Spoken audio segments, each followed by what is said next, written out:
MBBS country comparison का जैसे हमने एक पहले वीडियो बनाया था जिसका लिंक डिस्क्रिप्शन में दिया हुआ है, जिसमें आपको बताया था कि इंडिया से MBBS China, Kazakhstan, Kyrgyzstan, Tajikistan, Uzbekistan, Russia, Ukraine, Armenia, Georgia, Belarus, इन कंट्रीज से एमबीबीएस में किस तरह से हम कंपैरिजन कर सकते हैं उसका एक वीडियो हमने बनाया था। अभी हम बात करने वाले हैं कि जैसे बहुत से पेरेंट्स स्टूडेंट्स की क्वेरी रहती है कि यूएसए, यूके, ऑस्ट्रेलिया, कनाडा, ये कुछ कंट्रीज हैं जहाँ से एमबीबीएस कैसे की जा सकती है।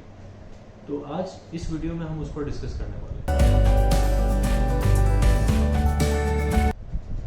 This is Vikas Sajal from pulse consultancy services private limited. तो आज हम डिस्कस करते हैं इन सारी कंट्रीज के बारे में कि एमबीबीएस का क्या प्रोसेस है और कितने ड्यूरेशन का ये कोर्स है।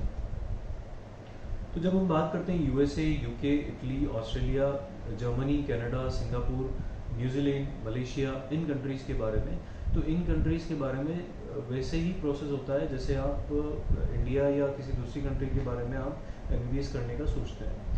थोड़ा सा प्रोसेस चेंज होता है। जैसे इंडिया के किसी कॉलेज में आपको एडमिशन लेना है तो आपका नीट का स्कोर चाहिए होता है, नीट में अच्छा स्कोर चाहिए होता है गवर्नमेंट यूनिवर्सिटी में एडमिशन के लिए।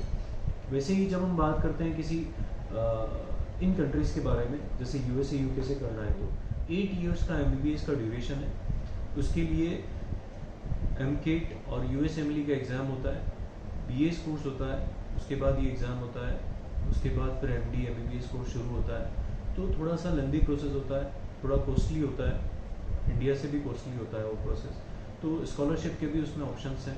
लेकिन ये इन कंट्रीज से एमबीबीएस करने के लिए आपको पहले ही प्रिपरेशन करनी होती है। जैसे हम नीट की प्रिपरेशन 10th क्लास से करते हैं, वैसे ही इन कंट्रीज़ का अगर फोकस है आपका तो आपको 10th क्लास से ही प्रिपरेशन करना होता है। जैसे इटली से एमबीबीएस करना है, स्कॉलरशिप भी अवेलेबल है और बजटेड कंट्री है, लेकिन उसके लिए आईमेट का एग्ज़ाम देना होता है। इंडिया में एग्ज़ाम होता है, गुड़गांव में सेंटर है, वहाँ से आप आईमेट का एग्ज़ाम दे सकते हैं।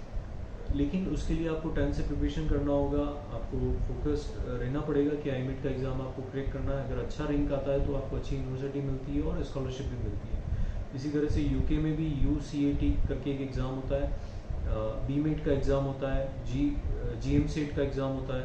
तो जैसे ऑस्ट्रेलिया में GMCET का एग्ज़ाम होता है, एमकेट का एग्ज़ाम होता है, जर्मनी में एंट्रेंस एग्ज़ाम होता है और साथ साथ में लैंग्वेज का लेवल भी क्लियर करना होता है। इसी तरह से कनाडा में एमकेट का एग्ज़ाम होता है, मलेशिया में बीमेट का एग्ज़ाम होता है, न्यूजीलैंड में यूकेट का एग्ज़ाम होता है। तो यही सारे एंट्रेंस एग्ज़ाम्स हैं। जैसे आप नीट की प्रिपरेशन करते हैं वैसे ही आपको एमकेट, बीमेट, GMCET, इस तरह के एग्ज़ाम से इनको आपको क्लियर करना होता है और उसके बाद आप उसको पर्टिकुलर कंट्री के लिए एमबीबीएस के लिए प्रोसेस करते हैं। फिर वहाँ पे उन कंट्रीज़ का ड्यूरेशन सबका अलग अलग है। किसी का 8 साल है, किसी का 6 साल है, किसी का 7 साल है, किसी का 7.5 ईयर्स है। तो इस तरह से ड्यूरेशन है, क्योंकि किसी कंट्री में BS कोर्स होगा, किसी में प्रिपरेटरी कोर्स होगा, किसी में लैंग्वेज कोर्स होगा। लेकिन इन कंट्री से एमबीबीएस करने में बिल्कुल वर्थफुल होता है वो। हालांकि थोड़ा कॉस्टली है, लेकिन कुछ कंट्रीज स्कॉलरशिप भी प्रोवाइड कराती है। तो ये प्रोसेस थोड़ा लेंदी है और थोड़ा टिपिकल है, क्योंकि ये एग्ज़ाम्स भी जो आपको जितने भी सारे बताए हैं वो सारे वर्ल्ड के टफेस्ट एग्ज़ाम में आते हैं। तो इस तरह से आप एक बार इसको देख सकते हैं। और आपको कोई इसके अलावा कोई जानकारी चाहिए या इन कंट्रीज़ के बारे में आपको अधिक और ज़्यादा डिटेल्स चाहिए तो आप हमारा जो मेल ID दिया हुआ है या जो मेरा नंबर दिया है उस पर आप कॉन्टेक्ट कर सकते हैं। Thank you.